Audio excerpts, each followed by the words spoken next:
Hello, I've chosen today to read you The Wolf's Story. I've chosen it today because it's the first book that I read on my first year of training teaching, and it's one that stayed with me, and I think it's an excellent story. So, let's begin. The Wolf's Story.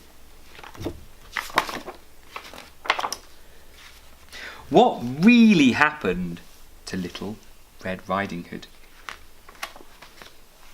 No, I mean, please, look at me. Would I lie to you? You see, it was the old woman who started it. I did nothing wrong. Would I? We hit it off from the beginning. I mean, not everyone likes a wolf, really, do they? Look at you. You're not certain. Would you like to come and sit a little bit closer while I tell you about the kid? I don't bite. No? Sure? Okay. Up to you. Anyway, I did odd jobs for the old woman. Called her Grandma. We were close. Very close. I put up shelves, did the shopping, tidied the garden. I even altered the clothes she wore. Sewed on buttons, that sort of thing. See, I'm a versatile wolf. Sort of a new wolf. Vegetarian cuisine a speciality. If I eat any more lettuce, I'll turn green. But that's too much information.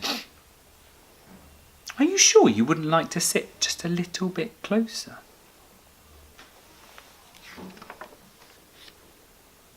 Every week the kid called with a basket of toffee. I tell you, that toffee was so bad it made Grandma's teeth stick together. And you don't want toffee messing up your false teeth. But Grandma looked forward to seeing the kid. She even made her this red cape so she could see her coming. Did anyone ever make me a cape? Me? Didn't like the kid being there. She never spoke to me. She seemed quite nervous. Can you believe that? When Little Red Riding Hood was there, I felt left out. I tried to join in. I even offered to eat the toffee, and that stuff could ruin Wolf's good teeth. So you can see, I tried. But they just kept on ignoring me. The day it happened was like this. I saw the kid coming with her basket of toffee. I was out looking for fresh herbs in the forest, and I tried to pass the time of day with her. But she pretended not to know me, and she just hurried on. That's the sort of kid she is. Like, I'm frightening, eh? I don't think so. Then, I scooted back the quick way to warn Grandma to hide her teeth from the toffee. The kid always took a long time to get there. You know how slow kids are. When I got back, Grandma was reaching for her best dress in the wardrobe and couldn't reach the hook. And this is the part where it all went wrong.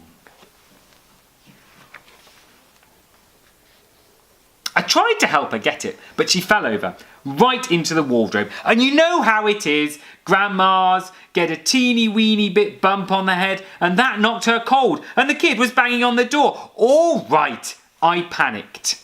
It did look bad. Not everybody trusts a wolf.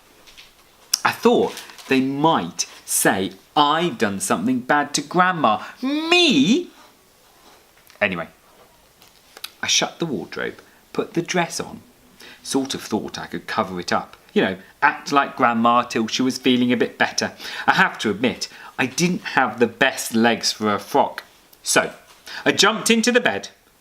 Anyone would have thought I was Grandma.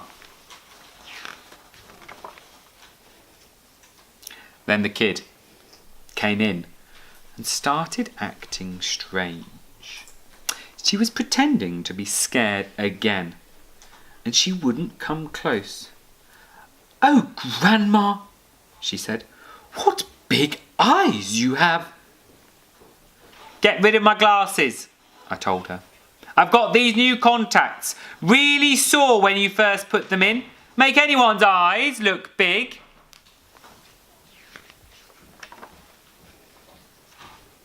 It was the first time we'd had a talk. And she wasn't that bad, really. Looked sort of good enough to eat, if you know what I mean.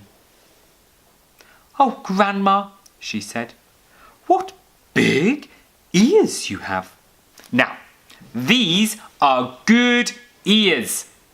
But I have to admit, they aren't a lot like Grandma's, and, of course, they're sort of pretty furry as well.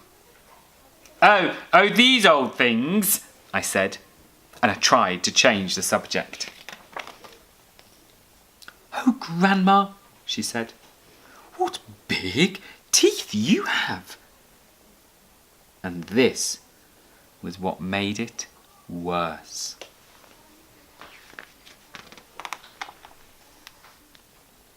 She was about to pop one of her sticky toffees into my mouth, and I couldn't stand that. So I leaped out of bed, and it may have looked as though I was going to eat her or something. Then she started screaming, "Wolf! Wolf! You've eaten my grandma!" Do I look like the sort of wolf who's going about to eat grandmas? It got worse. The door swung open. There was a woodman there, the size of a tree, with an axe. I shouted for help, but Grandma was still out cold in the wardrobe. She would tell you the truth. She really would. The woodman took a swing at me, and I was this close to being a fur wrap.